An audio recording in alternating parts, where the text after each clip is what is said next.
BJP के प्रदेश अध्यक्ष महेंद्र भट्ट के जन्मदिन के अवसर पर रुड़की में बीजेपी कार्यकर्ताओं ने सिविल अस्पताल में भर्ती मरीजों को फल वितरित किए। इस मौके पर बीजेपी जिलाध्यक्ष डॉक्टर मधु सिंह और ओबीसी मोर्चा के अध्यक्ष राकेश गिरी सहित कई कार्यकर्ता मौजूद रहे। डॉक्टर मधु सिंह ने कहा कि महेंद्र भट्ट का संगठन के प्रति समर्पण और सभी कार्यकर्ताओं को साथ लेकर चलने का स्वभाव ही उनकी सबसे बड़ी ताकत है। उन्होंने बताया कि महेंद्र भट्ट हमेशा कार्यकर्ताओं को समाज सेवा के लिए प्रेरित करते हैं और हर अवसर को सेवा पर्व के रूप में मनाने का संदेश देते आए हैं। आज हमारे प्रदेश के यशस्वी प्रदेश अध्यक्ष राज्यसभा सांसद आदरणीय महेंद्र भट्ट जी का जन्म दिवस है। उसी उपलक्ष्य में हम एक सेवा के रूप में यहाँ पर आए हैं। हमने यहाँ जनरल वार्ड में जो मरीज हैं उन्हें फल वितरण किए हैं और इससे पूर्व हमने कुछ आश्रम में फल और मिठाई वितरण की है, पौधा लगाया है। बस इसका मकसद एक ही है कि हमारे प्रदेश अध्यक्ष दीर्घायु हो, शतायु और प्रदेश की जिस तरह से सेवा कर रहे हैं वो निरंतर जारी रहे। इसी के लिए शुभकामनाएं। प्रदेश अध्यक्ष जी को बहुत बहुत बधाई। अध्यक्ष आदरणीय महेंद्र भट्ट जी का जन्मदिन है। उसके जन्मदिन के अवसर पर हमारे भारतीय जनता पार्टी के सभी यहाँ के कार्यकर्ताओं ने यहाँ पर फल वितरण किया और हमारी माननीय जिलाध्यक्ष बहन डॉक्टर मधु जी उपस्थित होकर उनके नेतृत्व हम सब लोग रहे। हम अपने प्रदेश अध्यक्ष आदरणीय महेंद्र भट्ट जी को बहुत बहुत बधाई और शुभकामनाएं। धन्यवाद।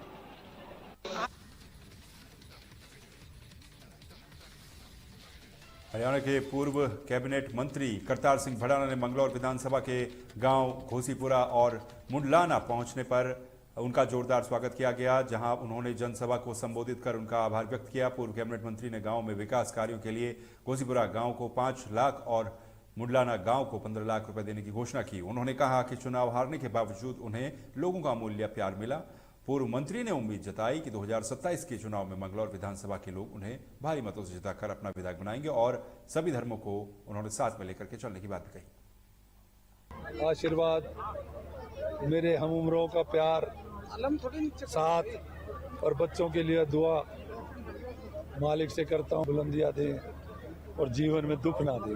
ये तो बुद्धि जी वो आपको दिख रहा है कि मेरे को जो भी मिलता है ना, चाहे यहाँ मिले चाहे बाहर मिले, आते जाते, क्योंकि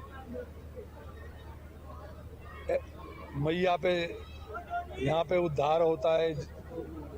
देवभूमि है, दूर दूर से लोग आते हैं, पर जो आते हैं ना वो ये खबर उत्तराखंड के हल्द्वानी से है, जहां रक्षाबंधन के पावन पर्व पर महिलाओं ने रेशम नई पहल के नाम से अनोखी मिसाल पेश की है। महिला स्वयं सहायता समूह ने पहली बार रेशम कोयों से हाथों से बनी राखियां देश भर में भेजी हैं। ये राखियां उत्तराखंड में ही नहीं बल्कि देश के कई कोने में भेजी जा चुकी हैं। इस पहल से महिलाओं को अब तक 15,000 की आय प्राप्त हो चुकी है। वहीं राखियों की बढ़ती मांग के चलते लगातार नए ऑर्डर भी मिल रहे हैं। तुरंत ही जो भारत में राखी का त्यौहार अभी शुरू होने वाला है, तो रेशम के फील्ड में एक नवाचार का कार्य जो है लास्ट ईयर में ही हुआ है, जिसमें रेशम के कोय से विभिन्न आकर्षक उत्पाद बनाए जा रहे हैं और महिला समूह इससे जुड़ करके हल्द्वानी में, जो उत्तराखंड के नैनीताल जनपद में है, वहाँ की महिलाएं रेशम नई पहल स्वयं सहायता समूह का गठन करके वो महिलाएं उसमें लगातार काम कर रही हैं और अभी तक उन्होंने उन आकर्षक उत्पादों से मात्र 9 माह में ही 9 लाख से ऊपर का कारोबार कर लिया है। तो इसी कड़ी में जब हम आगे बढ़े, क्योंकि त्योहार नजदीक था, तो रेशम के कोय से राखियां, क्योंकि राखी का त्यौहार था और रेशम से उसका बनना बहुत ही एक नवाचारी कार्य के रूप में था कि रेशम कोय से भी बनाई जाए। पेंटिंग का और पोर्ट्रेट बना रहे थे, तो हमारे जो कुआं मंडल के हमारे डिप्टी डायरेक्टर हैं श्री हेमचंद जी, उन्होंने कहा अब आप लोग रेशम राखी का भी काम शुरू कीजिए, क्योंकि राखी आने में थोड़ा समय था। तो हमने थोड़ा पहले से मई जून से हम लोगों ने इसकी तैयारी करी। ये ककून को हमने कलर किया, उनकी कटिंग वगैरह शुरू करके अब हमने राखी बना के लगभग बहुत दूर दूर हमने राखियाँ भेज भी दी हैं। लगभग उत्तराखंड, ये भारत के जितने स्टेट हैं सब में हमारी राखियाँ पहुँच चुकी हैं। और अभी हमारे जो ऑनलाइन ये इसके गिफ्ट हैम्पर भेजेंगे, तो उनके लिए भी उन्होंने भी हमको डिमांड की है कि हमारे उसके लिए भी आप लोग राखी भेजिए, और उनके लिए भी हमने राखी बनाई है। और हमारी जो बहनें लगातार मेहनत कर रही हैं और इस राखी से मुझे लगता है कि उनका त्योहार भाइयों से उतनी कमाई नहीं होगी जितनी राखियों से हो जाएगी। आज सावन का अंतिम सोमवार है और भगवान शिव की भक्ति में लीन श्रद्धालु हरिद्वार के शिवालयों में भारी संख्या में देखने को मिले हैं। कनकल स्थित दक्षेश्वर महादेव मंदिर सहित सभी शिव मंदिरों में सुबह से ही भक्तों का तांता लगा रहा। भक्तजन सुबह से ही मंदिरों में पहुंचकर जलाभिषेक कर रहे हैं, भगवान शिव की आराधना कर रहे हैं। सुबह से तेज बारिश जारी होने के बावजूद भी भक्तों के उत्साह में कमी देखने को नहीं मिली। आज वैसे तो और हर सोमवार को यहाँ पे भीड़ भड़ाका रहता है, लेकिन आज बारिश की वजह से थोड़ा शांत है माहौल। इस वजह से हमारे दर्शन भी जल्दी हो गए हैं और बहुत अच्छा लग रहा है। काफ़ी चेंजेस हो गए हैं यहाँ पे। मैं 4-5 साल बाद आ रही हूँ। जी हाँ, यहाँ पे सती माता सती हुई थी और दक्ष जी के बारे में आप जानते ही हैं, जैसे कि यहाँ पे साक्षात भगवान प्रकट हुए हैं। कुछ इस वजह से भी ज़्यादा क्राउड रहता है यहाँ पे। कमी नहीं है, श्रद्धा बरकरार है। सभी शिव भक्त आप देख रहे होंगे, सभी अपना इंद्रदेव भी प्रसन्न है। दक्षेश्वर महादेव मंदिर पे भी हम प्रत्येक सोमवार को दर्शन करने आते हैं। तो यही तो श्रद्धा है। देखो सावन मास चल रहा है वैसे भी। बिल्कुल, वाकई में हम लोगों को तो एक आनंद ही का अनुभव हो रहा है। हम तो ऐसे आते ही रहते हैं, मतलब रोज का अपना ना यही का।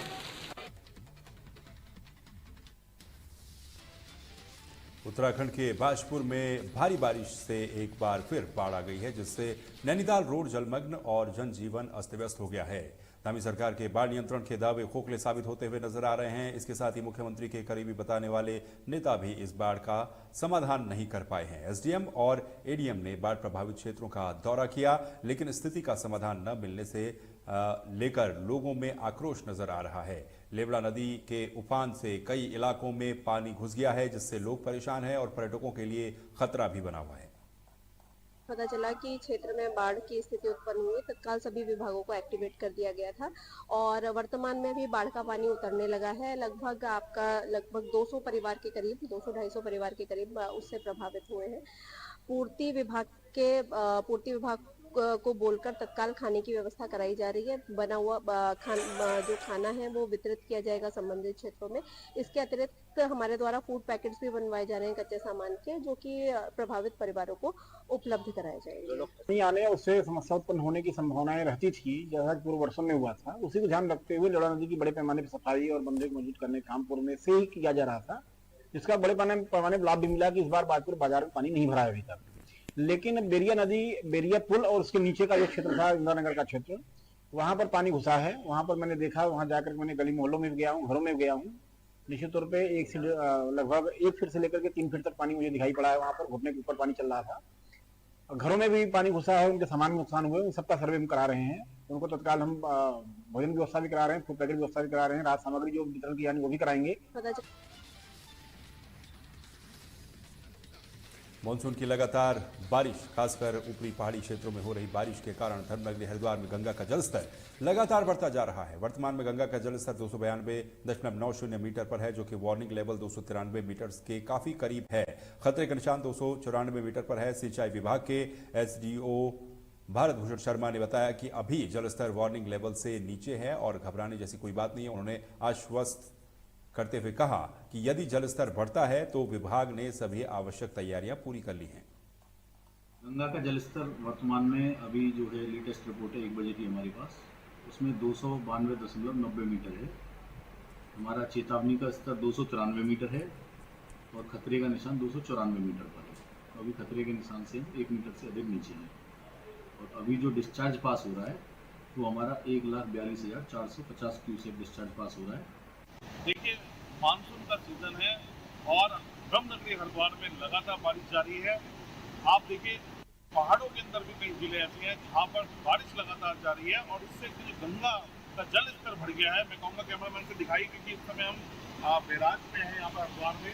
आप देखिए किस तरीके से गंगा अपने उफान पर है और ये जो पूरा का पूरा आप देखिए काफी ये नीलधारा है। आप देखेंगे दूर दूर तक, आप देखेंगे इसका जल स्तर कितना बढ़ गया है और पानी जहाँ तक आप देखेंगे वहीं पर ही आप यहाँ पर जल दिखेगा, क्योंकि पहाड़ों पर लगातार बारिश हो रही है और उसके कारण ये जो गंगा का जो जल स्तर है ये बढ़ चुका है। इस समय जो जल स्तर आप देखेंगे 292.90 मीटर, यहाँ पर ये बड़ा नजदीक है। जो वार्निंग लेवल होता है 293, उसके बहुत नजदीक है और 294 यहाँ पर जो डेंजर लेवल होता है। तो करीबन जिस तरीके से बारिश हो रही है और ये 293 भी पार कर जाएगा, क्योंकि गंगा में अभी भी यहाँ पर जल स्तर लगातार बढ़ रहा है। कहीं ना कहीं मुश्किलें अगर देखा जाए तो जो नीचे के मैदान के जो क्षेत्र है, जो गंगा के जो गांव लगे हुए हैं, वहाँ पर कहीं ना कहीं दिक्कतें इसमें हो सकती है। प्रशासन ने वैसे अपनी तरीके से अपना लेवल डाल भी दिया है और कुछ ही आप देखेंगे करीबन 90 के करीब आप हो चुका है 292.90 मीटर तक इसका लेवल आ गया और जल्द ही ये 293 में भी पार कर जाएगा। पर मानसून जारी है, लगातार बारिश हो रही है, आगे भी इसका जलस्तर बढ़ता रहेगा। कैमरा पर्सन के साथ मैं मनीष काकरान, टेलीविजन। हरिद्वार के सैनी आश्रम के संचालक को लेकर दो गुटों के बीच विवाद गहराता जा रहा है। सैनी आश्रम बचाओ संघर्ष समिति ने ज्वालापुर में एक बैठक की, जिसमें यूपी के पूर्व कैबिनेट मंत्री साहब सिंह सैनी सहित सहारनपुर, मुजफ्फरनगर और हरिद्वार के कई गांव से आए सैनी समाज के लोगों ने हिस्सा लिया। बैठक में आश्रम के संचालन को लेकर कई प्रस्ताव पास किए गए। हालांकि पूर्व में हुई मारपीट की घटनाओं को देखते हुए पुलिस ने सैनी आश्रम जाने वाले लोगों को बैरिकेडिंग लगाकर रोक दिया। संघर्ष समिति के संरक्षक मनोज सैनी ने आरोप लगाया कि कुछ लोग आश्रम की संपत्ति को खुर्द-बुर्द करना चाहते हैं, जबकि सैनी सभा के अध्यक्ष आदेश सैनी सम्राट ने इन आरोपों को निराधार बताया। आज हमारे यहाँ 5 प्रस्ताव पास हुए, जिसमें जो ये जयचंदी मैं कहूँगा उनको, जिन्होंने फर्जी कमेटी जाली दस्तावेज के जरिए पंजीकृत कराई है, उनको एक तो समाज से बहिष्कृत करने का और इनको सैनी आश्रम से भी उनका बाइकाट करने का। आज जो भीड़ है उसने बहुत सारे निर्णय लिए हैं। नई सदस्यता खोलने का जो मात्र 31 रुपये है।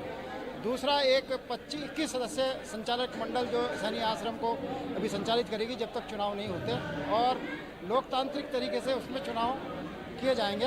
और फिर ये बागडोर, ये प्रशासन को भी आज हमने दिखा दिया है कि समाज इधर है, वो सिर्फ चंद लोग हैं और वो बस ये है कि राजनीतिक लोग हैं। ये देखिए, समाज के लोग हमारे बहुत शिक्षित हैं, बहुत समझदार लोग हैं। ये जो अनभिज्ञता फैला रहे हैं, अफवाहें फैला रहे हैं, वो समाज के लोगों ने देख भी लिया आगे। ये हवा उड़ा रहे थे कि 10,000 आदमी आएंगे, 1 लाख आदमी आएंगे, वहाँ 400 आदमी भी नहीं थे।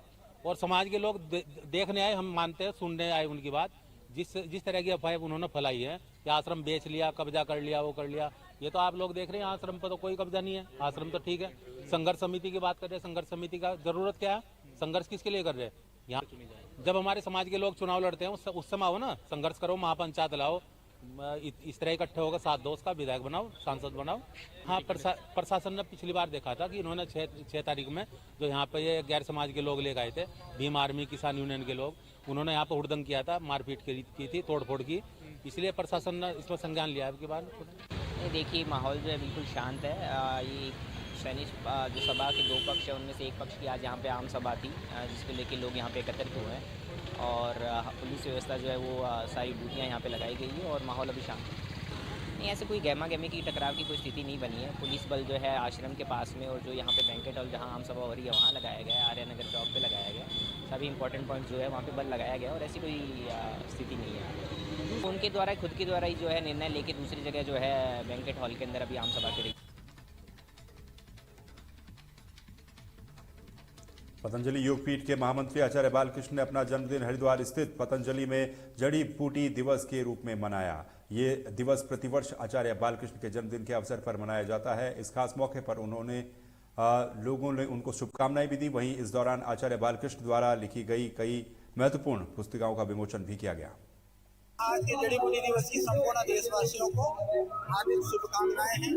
जड़ी बूटियों से, वनस्पतियों से हमारा जीवन सुधरता है, संवरता है, हम लोग रहते हैं, स्वस्थ रहते हैं। तो इसके लिए जरूरी है कि हम जड़ी बूटियों को लगाएं, जड़ी बूटियों का संरक्षण करें, संवर्धन करें। और आज का जो दिन है वो एक तरह से जो जन्मदिन वगैरह भी मनाएं तो लोग आप कृतज्ञता भाव प्रकट करने के लिए मनाएं। आज के जड़ी उत्तराखंड के हल्द्वानी में रविवार को हल्द्वानी नैनीताल रोड पर भुजिया घाट में भारी बारिश के कारण एक नाले का पानी अचानक से बढ़ गया। इसमें स्कूटी सहित 2 लोग बह गए। स्थानीय लोगों और पुलिस ने सूझबूझ दिखा करके इनको सुरक्षित बचाया। सीईओ सिटी नितिन लोहानी ने मौके पर जाकर के जायजा लिया और जनता से अपील की कि बरसात के समय में पहाड़ी रास्तों पर अनावश्यक यात्रा से बचें, क्योंकि अचानक बढ़े पानी का बहाव जानलेवा हो सकता है। आप देख सकते हैं टूटा पहाड़ के पास ये सड़क पे रफ्ता आने की वजह से जो कुछ स्कूटियाँ हैं वो नीचे चली गई थी। तो इसमें 2 व्यक्ति जो हैं, जैसा बताया गया था कि 2 व्यक्ति जो इसमें बह गए हैं। एक व्यक्ति को रेस्क्यू कर लिया गया है। हमारी SDRF और हमारी फायर यूनिट और लोकल पुलिस, जल पुलिस, सब लोग लगे हुए हैं अपने रेस्क्यू ऑपरेशन में। बहुत जल्द आशा है कि दूसरे व्यक्ति को भी रेस्क्यू कर लिया जाएगा। यही कहना चाहता हूँ कि देखिए, इस समय कोई ऐसी लापरवाही ना करें जो जीवन की हानि या कोई बड़ी हानि कर सके। अभी फ़िलहाल हो सके तो अपने घरों में रहें, कोई बहुत ज़रूरी काम ना हो तो। इसके अलावा कई बार लोग इस तरह के रैपिड से निकलते हैं या रफ्तों से निकलते हैं तो आसपास वाले मना भी करते हैं, तो कम से कम उस चेतावनी का ध्यान दें। ये एक कॉल हो सकती है जो शायद कोई दुर्घटना होने से रोक सके। आप देख सकते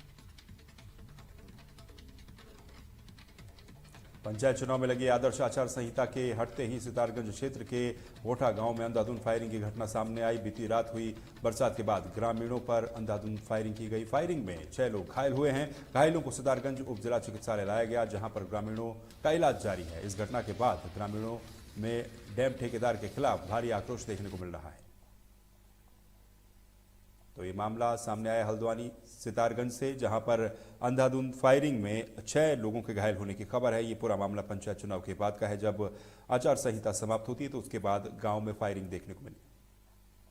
जख्मी जैसी हालत में नहीं, जख्मी है।